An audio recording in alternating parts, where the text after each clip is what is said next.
Hello.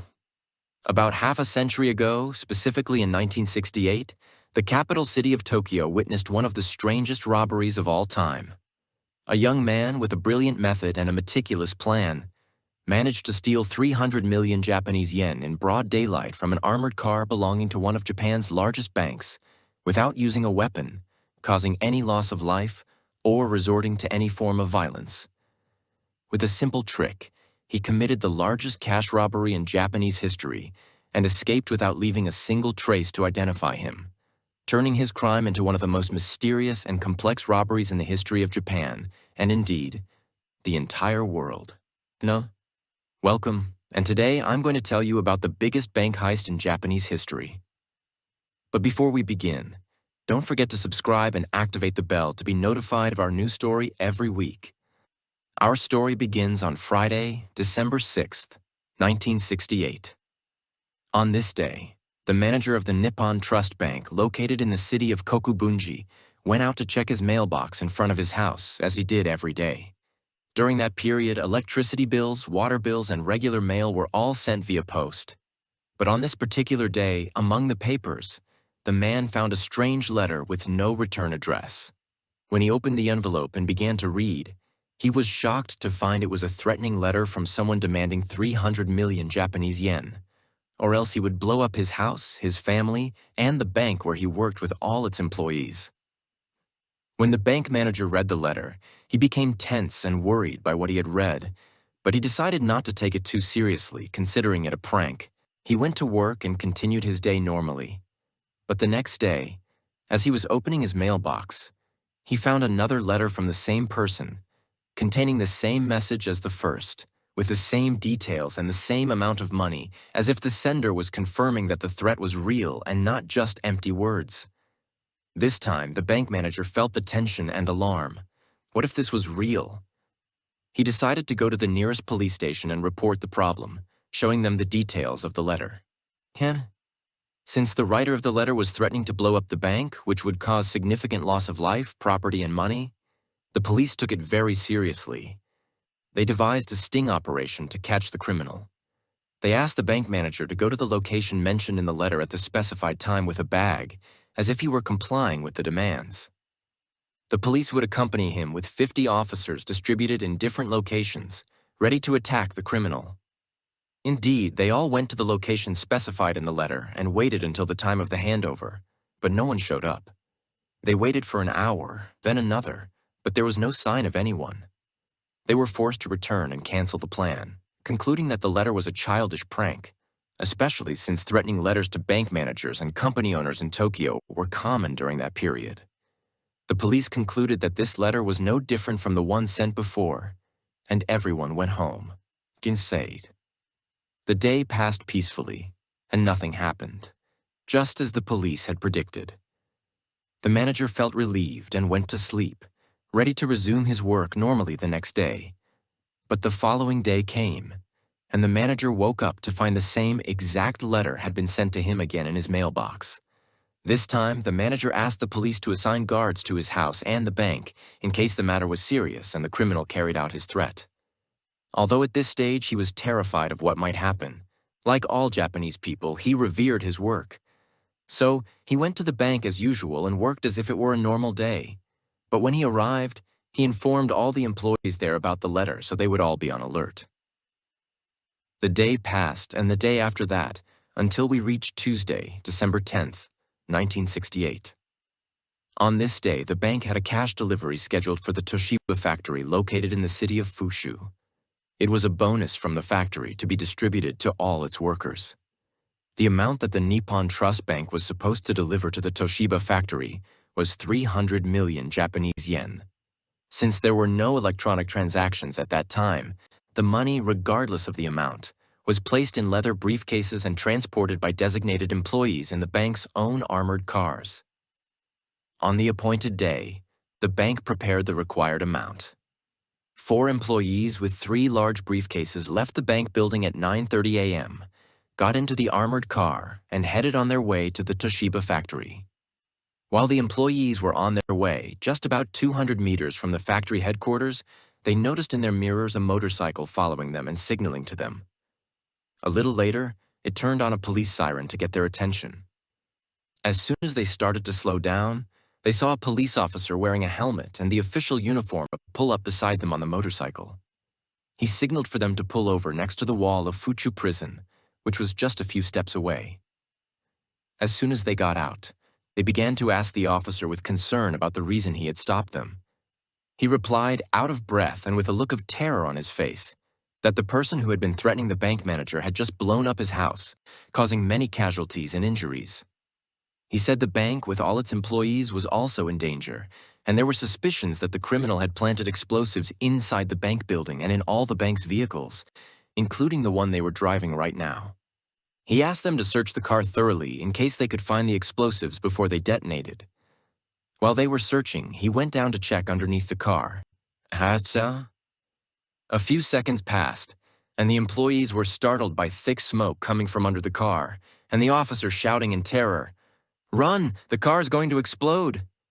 Of course, the four of them ran to find a place to take cover, and their only option was to hide behind the prison wall in an attempt to avoid the inevitable explosion. They were in a state of terror, fearing for the fate of the officer trapped under the car. A minute passed, then a second, then a third, and no explosion occurred. The employees slowly began to calm down, and questions started to run through their minds. What had happened? A little later, they began to creep out one by one from behind the wall, only to be shocked to find that there was no officer, no bomb, and no car, not even any money. It became clear that all the letters the perpetrator had sent to the bank manager were just a preparation and psychological conditioning, so that on the day he would steal the money from the car, the employees would be ready to fall for the prank. After the employees recovered from the shock and began to realize what had really happened, they ran to the nearest phone booth to call the bank and confirm. To their surprise, the person who answered was the manager. The man was fine, and nothing had happened to him. The bank was operating perfectly, and no houses had been blown up. The officer who had stopped them and told them this whole story turned out to be the thief who had stolen the money with the car. The poor employees then ran to the police station and reported the robbery.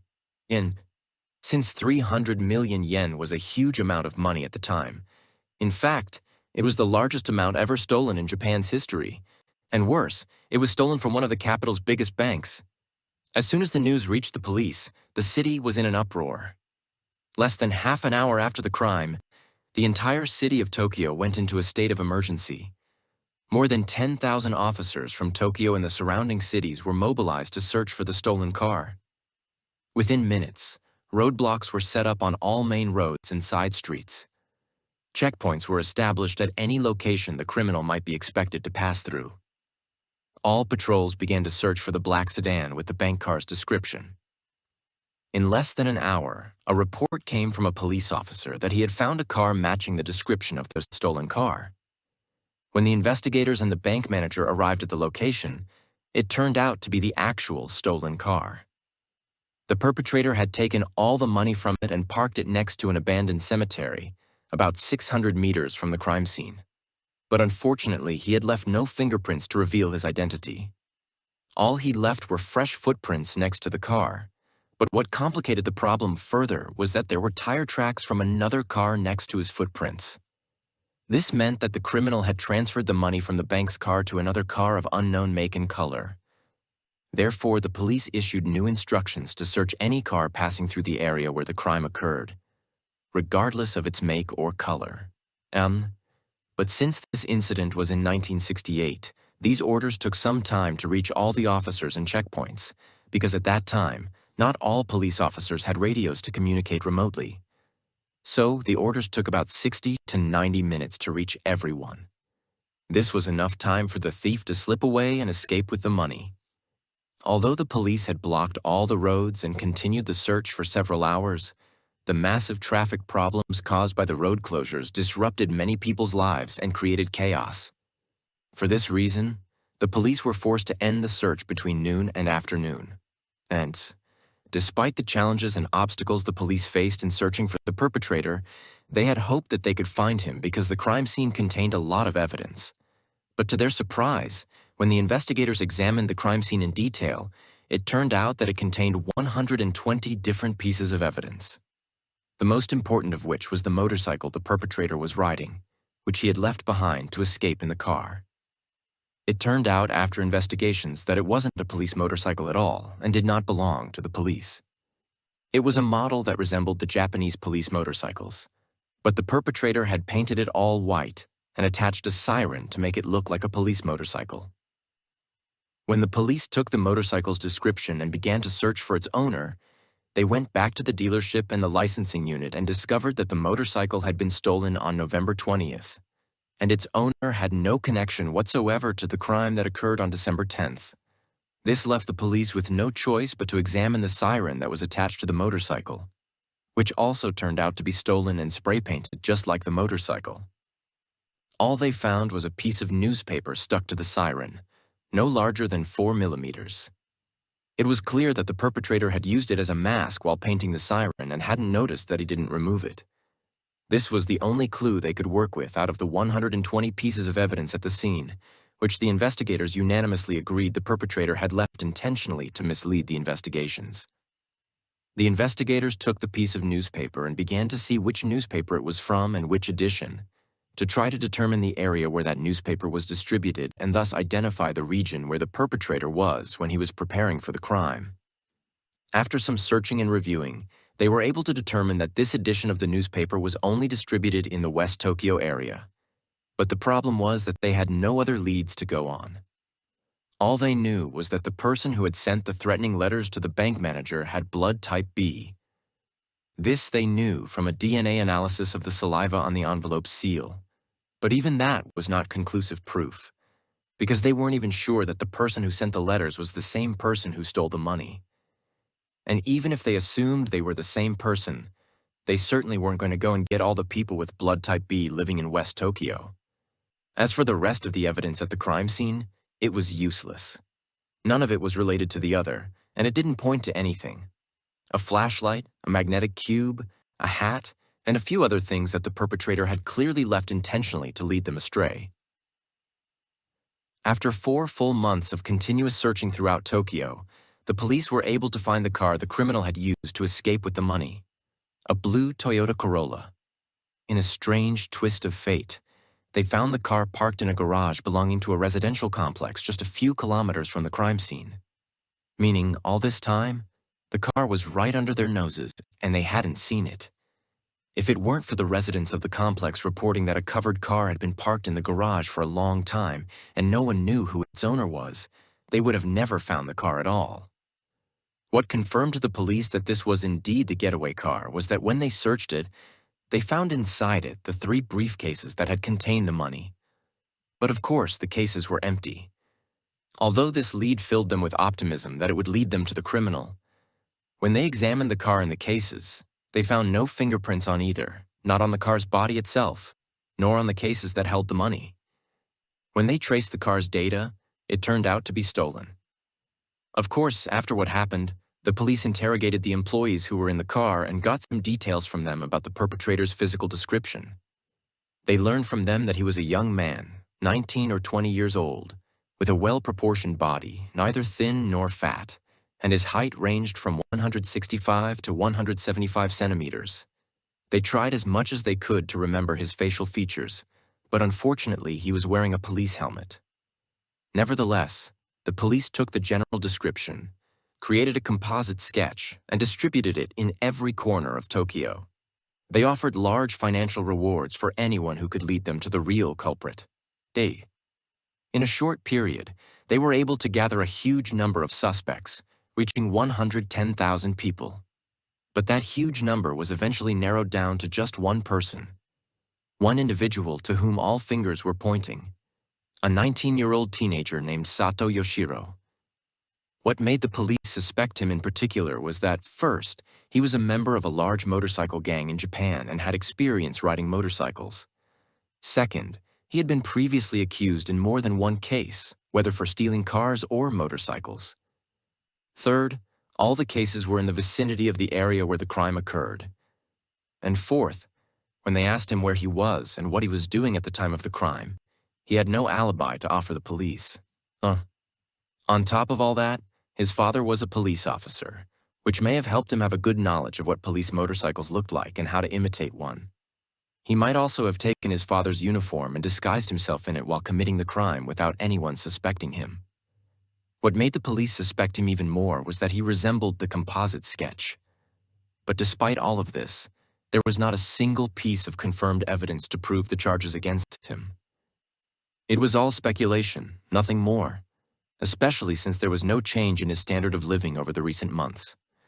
Furthermore, neither his saliva nor his handwriting matched the person who had been sending the threatening letters. Although his father was certain and insisted that his son was innocent and had no fault, the police were almost certain that he was involved in the case. Whether he did it alone or was part of a large gang that planned and executed the plan. On the day the police issued an official warrant for Sato's arrest, they entered his apartment to find him dead from an overdose of potassium cyanide. Just days after this happened, they officially announced his innocence and dropped the charges against him, stating that they were still continuing the search for the perpetrator. The second most suspected person after Sato was a young man named Takanaka Shoji. He was arrested because he lived near the crime scene. But after just a few days of interrogation, the police confirmed that he had no connection to the incident and released him. But despite his official exoneration, the media was strangely insistent that this man was the perpetrator. The reason for this was the strong resemblance between him and the criminal's features in the composite sketch. They continued to pressure the police, accusing them of covering for the criminal and letting him run free, and that if they didn't take a stand, the public would revolt against them. This led the police to rearrest Shoji on charges completely unrelated to the bank robbery. Some minor traffic violations, nothing more. It was just a pretext to calm public opinion and at the same time try to pressure him into confessing, in case he really was the criminal. But after many attempts, the man truly turned out to be innocent, and there was no match between him and the evidence they had in the case. Furthermore, he proved that he was not near the crime scene at the time of the incident. They did eventually release him, but unfortunately this happened after his life had been completely destroyed. He lost his job, his family went bankrupt, he became a social outcast, and many of his friends distanced themselves from him so as not to lose their own reputations. His case turned into one of the most famous human rights cases in Japan. The National Bar Association filed an official protest against the Japanese police for abuse of power against the innocent. But sadly, what happened caused new pressure on Shoji that he couldn't bear, and he decided to end his life. Consequently, the police decided to completely withdraw the composite sketch, especially after the bank employees admitted that they were not sure of the features they had described due to the extreme pressure they were under at the time of the incident. Finally, it wasn't just these two who fell victim to the investigation of this ill-fated case. Some sources confirmed that 2 police officers also ended their own lives due to the intense pressure they were under during the investigations. The higher authorities in the country were putting extreme pressure on the police. A robbery of this magnitude, carried out with such ease, is considered a disgrace in the history of the Japanese government. If they had remained silent and treated it like any other ordinary robbery, it would have meant giving an opportunity to many other criminals to imitate what had happened, and it would have been a free-for-all. That's why the government exerted a massive effort in trying to solve the case, to the point that more than 170,000 people participated in the investigation over 7 continuous years. The investigations alone cost the government nearly 900 million Japanese yen, which is 3 times the stolen amount. But despite that, they still couldn't find anything. No one knows if the robbery was carried out by a large gang that planned and executed it and hid the money, or if everything that happened was the work of the intelligence and cunning of just one person. In December 1975, the court issued a law preventing the prosecution of any suspect in the case unless the charge was first proven against them. And in 1988, a full 20 years after the crime, the statute of limitations expired. This meant that even if the perpetrator were caught, he could not be prosecuted, and he became the legal owner of the money. However, despite the attempts by the media and the efforts to lure the criminal out with the promise of fame, no one came forward. The robbery of the Nippon Trust Bank remains the largest and most complex bank robbery case in the history of Japan to this day. And with that, we reach the end of the story. I'm waiting for your opinions, and if you have a story you want us to tell, write it in the comments. The idea that gets the most interaction, I will work on, God willing. Show me your support now with a subscription, a like, a comment, and all that good stuff. Share the video with anyone you think will like it.